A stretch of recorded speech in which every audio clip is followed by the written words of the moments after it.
Welcome to the second part of this video tutorial series on level blueprints. In this video, I'm going to give you a quick example of using a trigger and then explain how we can bind events inside a blueprint. I'll start by right-clicking on the ground, clicking Place Actor, and choosing Trigger, Box Trigger. And then in the properties, I'm going to go over here and just change this to make sure it's not hidden in game. So when we jump in, we can actually see this.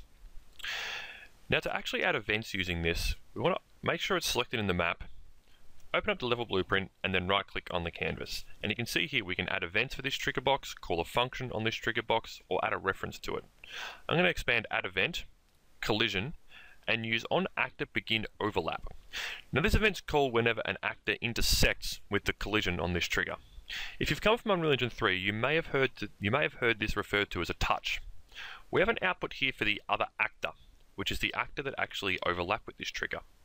I'm going to drag off this, type apply, and select the apply damage. And you can see this all connects up straight away. So as soon as an overlap begins on this actor is going to have damage applied to it. And for now I'm going to apply 30 damage. Make sure we compile the blueprint, and then back in the map I'm going to click on the play button.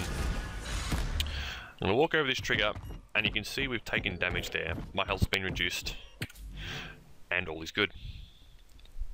But what happens if we actually want to catch an event? So when something takes damage, even if we're not applying it ourselves, how can we make something occur on that actor?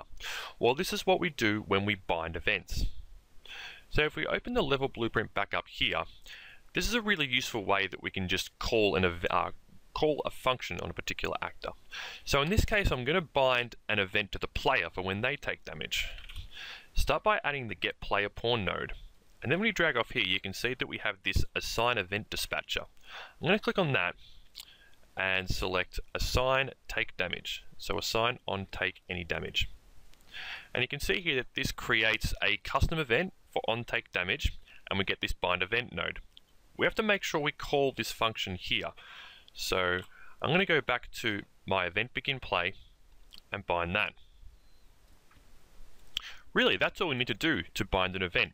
We want to be able to do something when this event occurs. So I'm just going to really quickly do a print string,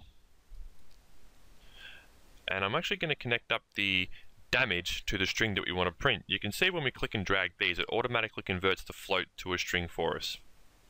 So what should happen is whenever the player takes damage, it should print a string out to the screen that says how much damage we took. I'm going to compile that and jump in game to test. Click on play.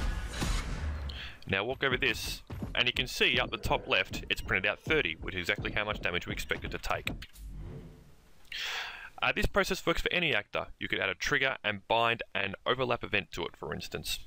That's all for this video tutorial. Thanks for watching.